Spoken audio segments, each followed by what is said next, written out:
lapang bila terlihat satu kemah yang dibuat daripada hulu yang tidak pernah kelihatan sebelum itu. Ketika bila menghampiri kemah tersebut, bila melihat seorang lelaki sedang duduk dan suara menerang kesakitan kedengaran dari dalam kemah. Setelah memberi salam, beliau duduk di sisi lelaki dan bertanya, "Siapakah kamu ini?" Lelaki itu menjawab, "Saya seorang musafir dan saya tinggal di padang pasir. Saya datang untuk mengukakan keperluan saya kepada Amirul Mukminin untuk mendapat bantuan daripadanya." Sayyidina Umar radhiyallahu anhu bertanya lagi, "Saudara, siapakah yang datang dari dalam kemah itu?" Lelaki itu pergi. Lelaki itu berkata, "Pergilah kamu, buatlah kerja kamu sendiri." Sayyidina Umar radhiyallahu anhu mengesah, "Bukan begitu, beritahulah." Suara itu suara orang dalam kesakitan. Kita berkata, "Isteri saya kesakitan dan hendak bersalin." Sayyidina Umar radhiyallahu anhu tanya, "Apakah ada wanita lain bersamanya?" Jawabnya, "Tidak ada siapa pun." Sayyidina Umar radhiyallahu anhu segera bangun dan pulang ke rumah.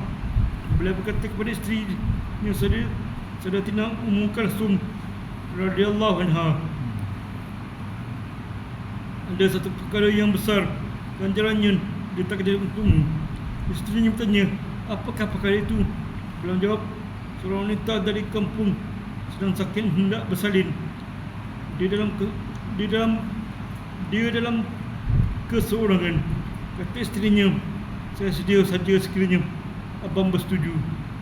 Kesediaan Sayyidatina Ummu Kalsum radhiyallahu anha untuk memberi khidmat kepada orang yang memerlukan pada masa diwarisi daripada ibunya Sayyidatina Fatimah radhiyallahu anha, puteri Rasulullah sallallahu alaihi wasallam. Sayyidina Umar radhiyallahu anhu kata lagi, "Bawalah juga barang-barang yang perlukan suatu bersalin seperti minyak, kain buruk dan lain. Sebuah periuk, sedikit minyak sapi dan gandum juga perlu dibawa." Sayyidatina Ummu Kalsum radhiyallahu anha memulakan perjalanan sambil membawa semua barang keperluan itu. Sayyidina Umar radhiyallahu anhu mengikutinya dari belakang. Setibanya di sana, Sayyidatina Ummu Kalsum radhiyallahu anha terus masuk ke dalam kemah.